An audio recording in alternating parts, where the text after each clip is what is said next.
नमस्कार दोस्तों। आज हम एएलपी टेक्नीशियन के 13 अगस्त 2018 की फर्स्ट शिफ्ट में पूछे गए मैथ्स के क्वेश्चन देखेंगे।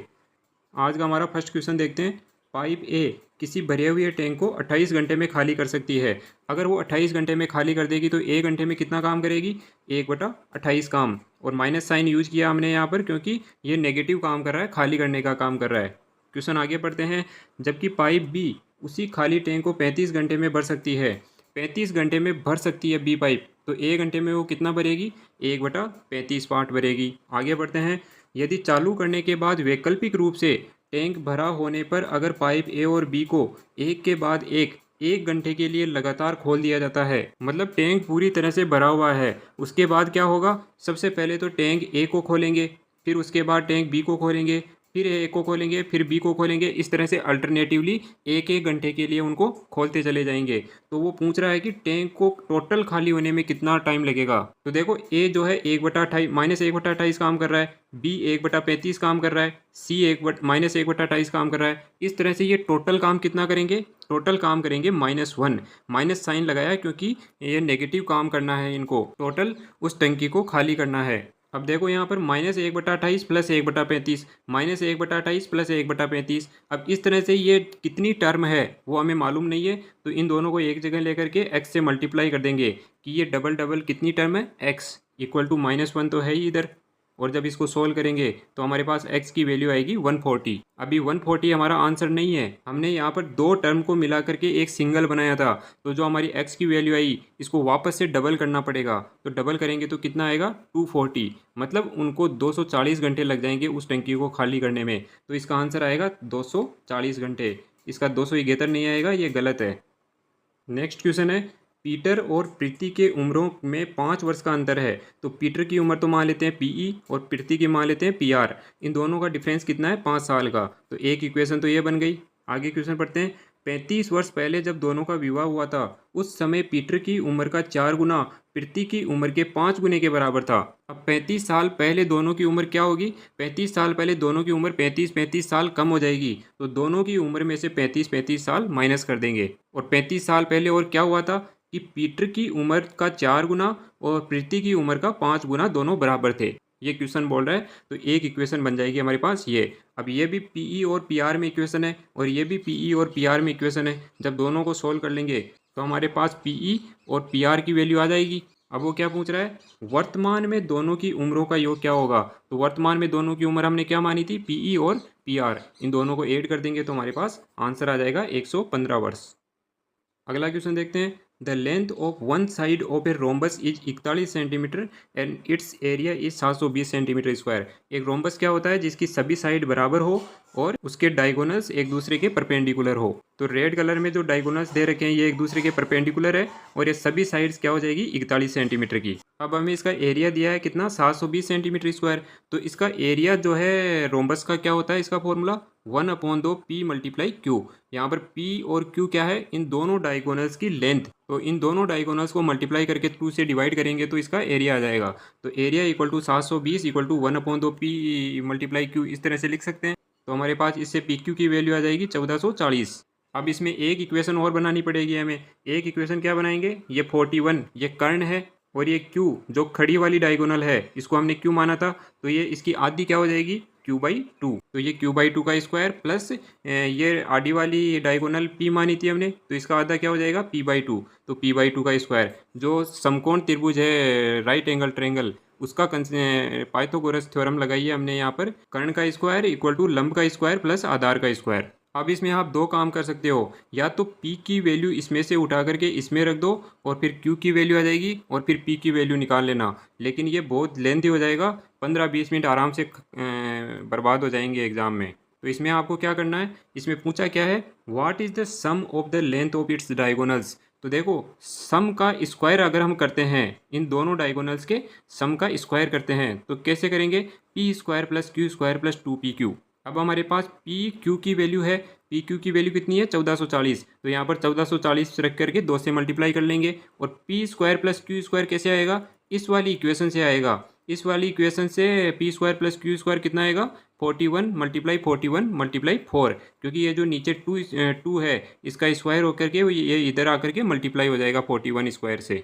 तो P प्लस Q का स्क्वायर क्या आ जाएगा हमारे पास, जब सारी वैल्यू रखेंगे तो 9604। अब तो बस 9604 का रूट करना है, तो P प्लस Q का वैल्यू क्या आ जाएगी, इसका रूट करने पर 9604 का क्या आएगा 98, तो 98 हमारा आंसर हो जाएगा। नेक्स्ट क्वेश्चन है, in a bag containing red green and pink tokens, एक बैग में रेड ग्रीन और पिंक कलर के टोकन है। Ratio of red to green tokens was 5:12। जो रेड कलर के टोकन है और जो ग्रीन कलर के टोकन है उनका रेशियो क्या है 5:12। आगे क्या बोल रहा है, while the ratio of pink to red token was 7:15, और पिंक और रेड का रेशियो कितना है 7:15। तो what was the ratio of green to pink, तो हमें पिंक और ग्रीन का रेशियो बताना है। तो इसके लिए जो बीच वाला जो कॉमन है इन दोनों में रेड, इन दोनों क्वांटिटी को बराबर करना पड़ेगा। तो इस 5 को जो जब हम 3 से मल्टीप्लाई कर देंगे तो ये 15 के बराबर हो जाएगा। तो 5 को अगर 3 से मल्टीप्लाई करेंगे तो इसको भी 3 से मल्टीप्लाई करना पड़ेगा, क्योंकि ये रेशियो में है। अब इसको तो मल्टीप्लाई कर नहीं रहे, तो ये तो 7 का 7 ही रह जाएगा। यहाँ पर दोनों का 15 हो जाएगा, और यहाँ पर 12 को जब 3 से मल्टीप्लाई करेंगे तो 36। तो इन दोनों का पिंक और ग्रीन का रेशियो क्या हो जाएगा 7:36। ये पिंक और ग्रीन का रेशियो है, हमें पूछा है ग्रीन टू पिंक, तो इसका उल्टा हो जाएगा 36/7। नेक्स्ट क्वेश्चन है, द स्क्वायर रूट ऑफ 5329, 5329 का स्क्वायर रूट क्या है। तो हम इसका स्क्वायर रूट इस तरह से निकाल सकते हैं, ये हमने पिछले पेपर में देखा था कैसे निकालते हैं। तो इसका स्क्वायर रूट क्या हो जाएगा, ये 7 और ये 3, तो 73 इसका स्क्वायर रूट हो जाएगा। नेक्स्ट क्वेश्चन है, find the smallest square number from among the given options which is divisible by each of 8, 15, 20। मतलब इनमें से सबसे छोटा स्क्वायर रूट कौन सा होगा जिसमें 8, 15 और 20 का पूरी तरह से भाग जाए। तो इसमें ज़्यादा दिमाग नहीं लगाना है, 8, 15 और 20 का भाग दे दे करके देख लेना है कौन से में जा रहा है। तो इन तीनों का भाग जाएगा 3600 में, तो ये सही हो जाएगा। नेक्स्ट क्वेश्चन है, by what number should 10 2 divide by 3 be divided to obtain 20। तो सबसे पहले तो इसको पी बाई क्यू की फॉर्म में कन्वर्ट करते हैं। तो पी बाई क्यू की फॉर्म में कैसे कन्वर्ट करेंगे, ये इस तरह से है। तो इन दोनों को मल्टीप्लाई करेंगे और इसमें 2 में ऐड करके, और फिर क्या आएगा हमारे पास 32 डिवाइड बाई 3। अब ये बोल रहा है कि इसको किस नंबर से डिवाइड करें। तो मान लेते हैं कि इसको x से डिवाइड करते हैं, तो क्या आना चाहिए 20। तो हमारे पास ये इक्वेशन बन गई। अब इसको सॉल्व करेंगे तो 32 divide by 3x equal to 20, और इसको सॉल्व करेंगे तो x की वैल्यू आएगी हमारे पास 8 डिवाइड बाई 15। नेक्स्ट क्वेश्चन है, ये एक हमें पाई चार्ट दे रखा है और इस पर बेस्ड क्वेश्चन पूछ रहा है कि based on the given data if a person has a total of 1000 IU of all mentioned mineral in his body. मतलब एक पर्सन की बॉडी में टोटल मिनरल कितने हैं 1000 IU। तो वो पूछ रहा है कि what is the unit of calcium distribution in his body. तो उसके अंदर कैल्शियम की कितनी IU यूनिट होगी। तो देखो कैल्शियम यहाँ पर आपको दिख नहीं रहा होगा, ये है 40%। तो टोटल कितना है 1000। अब 1000 का 40% कितना हो जाएगा 40 डिवाइड बाई 100 से इसको मल्टीप्लाई कर देंगे, तो इसको सोल्व करेंगे तो कितना आएगा 400। नेक्स्ट क्वेश्चन देखते हैं, 6 दिनों के एक बिक्री कार्यक्रम के लिए समित को कुछ धनराशि दी गई है। 6 दिनों के लिए वो बाहर किसी कार्यक्रम पर गया है, उसके लिए उसको कुछ पैसे दिए गए हैं, परंतु उसे कार्यक्रम को 4 दिन और बढ़ा देना पड़ा, जिसके कारण उसका प्रतिदिन का औसत यात्रा भत्ता घटकर 56 रह गया। तो उसको मान लेते हैं कि x रुपये दिए गए थे और वो 6 दिन के लिए दिए गए थे। तो जब 6 से डिवाइड करेंगे तो एक दिन का उसका खर्चा कितना आएगा t रुपये, मान लेते हैं कि t रुपये आएगा। लेकिन उसको 4 दिन एक्स्ट्रा और लग गए, तो टोटल कितने दिन हो गए 10 दिन। तो अब x रुपये को 10 दिन में बांटना पड़ेगा। तो 10 दिन में बांटेंगे तो इसका औसत क्या हो जाएगा, औसत बोल रहा है कि औसत 56 रुपये कम हो जाएगा। अभी हिंदी में आप कन्फ्यूज होगे, इसको इंग्लिश में पढ़ो। इंग्लिश में क्या बोल रहा है, as a result his average daily travel allowance went down by 56। मतलब 56 रुपये कम हो जाता है। 56 रुपये एवरेज नहीं, 56 रुपये कम हो जाता है पहले वाले एवरेज से। तो पहले वाला एवरेज कितना था टी, एक दिन का उसका खर्चा, तो टी माइनस 56 ये हो जाएगा उसका बाद का एक दिन का खर्चा। अब क्या निकालना है हमें, what was the amount that was sanction to him in the beginning. तो उसको शुरू में कितने रुपए दिए गए थे, मतलब x की वैल्यू हमें निकालनी है। तो x की वैल्यू कैसे आएगी, इसमें जो t की वैल्यू है इस वाली इक्वेशन से t की वैल्यू निकाल करके इसमें रख देंगे, तो हमारे पास x की वैल्यू आ जाएगी 840 रुपये। अगला क्वेश्चन देखते हैं, 4000 का 54% कितना होगा। ये तो बच्चों वाला क्वेश्चन है। 4000 को 54 डिवाइड बाई 100 से मल्टीप्लाई कर देंगे तो हमारे पास आंसर आएगा 2160। अगला क्वेश्चन है, दो संख्याओं का अनुपात 15:11 है। तो दो संख्याएं मान लेते हैं, एक x है और दूसरी y है। इनका अनुपात है 15:11। यदि उनका महत्तम समापवर्ती मतलब उनका HCF कितना है 13, तो संख्याएं ज्ञात करें। तो देखो अगर दोनों का रेशियो दे रखा है तो उनको कॉमन मल्टीपल से मल्टीप्लाई करते हैं, तो 15t और 11t ये आ गए हमारे पास दोनों वो नंबर्स। अब वो बोल रहा है कि इसका HCF 13 है, तो HCF और कुछ भी नहीं है, ये t की वैल्यू ही उसने दी है। HCF वो होता है जिससे इन दोनों नंबर्स डिवाइड हो, इन दोनों नंबर्स में भाग जाए। तो 13 हमें ये t की वैल्यू दे दी, तो 13 से मल्टीप्लाई कर करके और इन दोनों की वैल्यू आ जाएगी हमारे पास 195 और 143। नेक्स्ट क्वेश्चन है, 13 वर्ष पहले राम की उम्र सनी की उम्र की 2 गुनी थी। तो अभी प्रेजेंट में राम की उम्र मान लेते हैं R और सनी की उम्र मान लेते हैं S। तो 13 वर्ष पहले, तो 13 वर्ष पहले दोनों की उम्र 13 वर्ष कम रहेगी। और बोल रहा है क्वेश्चन में कि 13 वर्ष पहले राम की उम्र जो है वो सनी की उम्र की 2 गुनी होगी। तो एक इक्वेशन तो बन गई हमारे पास ये। आगे क्वेश्चन क्या बोल रहा है, वर्तमान से 3 वर्ष के बाद सनी की उम्र राम की उम्र की 3/5 होगी। तो 3 वर्ष बाद दोनों की उम्र में 3-3 साल ऐड हो जाएंगे। तो 3 वर्ष बाद जो सनी की उम्र है वो राम की उम्र की कितनी हो जाएगी 3/5। तो एक इक्वेशन बन गई ये। अब इन दोनों इक्वेशन को सॉल्व करके हम R और S दोनों की वैल्यू निकाल सकते हैं। लेकिन हमें पूछा है कि what is Ram's current age, Ram की करंट एज क्या होगी, हमें सिर्फ R की वैल्यू पूछी है। तो R की वैल्यू जब आप निकालोगे तो आपके पास कितनी आएगी 77। नेक्स्ट क्वेश्चन है, ए और बी एक साथ मिलकर किसी काम को 21 दिन में पूरा कर सकते हैं। मतलब ए और बी, ए मान लेते हैं कि अकेला उस काम को x दिन में कर सकता है और बी जो है वो कितने दिन में y दिन में अकेला कर सकता है। अगर दोनों मिलकर के काम कर रहे हैं तो एक दिन में जो है ये ए तो 1/x काम करेगा, तो 1/x, और बी कितना काम करेगा एक दिन में 1/y काम, तो 1/y। और ये दोनों मिलकर के 21 दिन में पूरा कर देते हैं। तो एक दिन में वो टोटल कितना काम करेंगे 1/21। यहाँ पर 12 नहीं आएगा, यहाँ पर 21 आएगा 1/21। अब आगे क्वेश्चन पढ़ते हैं, क्या बोल रहा है, यदि ए अकेले काम करके आधे काम को पूरा करता है और फिर उसे छोड़ देता है और उसके बाद बी अकेला काम करके शेष काम को पूरा करता है। मतलब आधा काम जो है ए अकेले करके छोड़ के चला गया, उसके बाद बी ने काम किया बचा हुआ। तो देखो ए ने अगर आधा काम किया है तो उसको टाइम भी कितना लगेगा आधा। तो उसको टोटल x दिन में अगर अकेला करता है वो तो x दिन लगते हैं, तो आधा काम करने में उसको x/2 टाइम ही लगेगा, x/2 दिन। और y को बाकी बच गया आधा काम, तो आधा काम b को करना है और b जो है y दिन में अकेला उस काम को कर सकता है। तो आधा काम करने में उसको कितना दिन लगेगा b को y/2। और इस तरह से वो आधा आधा काम करते हैं तो उनको कितना टाइम लगता है टोटल 25 दिन का टाइम लगता है। तो इक्वल टू 25 टोटल डे। अब इसको सोल्व करेंगे तो x + y की वैल्यू आ जाएगी हमारे पास 50। और इस वाली इक्वेशन को सोल्व करेंगे तो हमारे पास इक्वेशन बनेगी ये। अब इस वाली इक्वेशन और इस वाली इक्वेशन जब इन दोनों को सोल्व करेंगे तो हमारे पास x और y की दो दो वैल्यू आएगी। x की वैल्यू 20 आएगी और 30 भी आएगी, और y की वैल्यू भी 30 और 20 आएगी। इसके लिए उसने क्वेश्चन में क्या दे रखा है, यदि b ए की तुलना में अधिक कुशल हो, मतलब बी काम करने में ज़्यादा अच्छा है। अगर वो ज़्यादा अच्छा है तो उसको टाइम कम लगेगा। तो इनमें से बी को टाइम कम किस में लग रहा है, इस वाले में। तो ये बी का टाइम आ जाएगा 20 दिन। इनमें से जो कम होगा वो बी का टाइम होगा। और हमें पूछ रहा है कि how many days would it have taken B to do the work by itself. तो अकेला बी उस काम को कितने दिन में पूरा करेगा। तो अकेला बी कितने दिन में हमने माना था, वाई दिन में करता है। तो वाई की वैल्यू कितनी आ जाएगी 20 दिन। 20 हमारा आंसर हो जाएगा। अगला क्वेश्चन देखते हैं, the length of one side of a rhombus is 13। ये फिर से रोम्बस का क्वेश्चन आ गया इसी पेपर में। And one of the diagonal is 10। इनमें से एक डायगोनल 10 है, तो इस डायगोनल का आधा कितना हो जाएगा 5। तो जहाँ पर ये क्रॉस कर रहे हैं उसके ऊपर की लेंथ कितनी हो जाएगी 5। What is the length of other diagonal. तो ये दूसरा वाला डायगोनल है, उसकी लेंथ क्या हो जाएगी। तो देखो ये वाला 13 तो कर्ण है और ये लंब कितना हो जाएगा 5। तो आधार निकाल सकते हैं, 13 का स्क्वायर करके 5 का स्क्वायर इसमें से माइनस कर देंगे।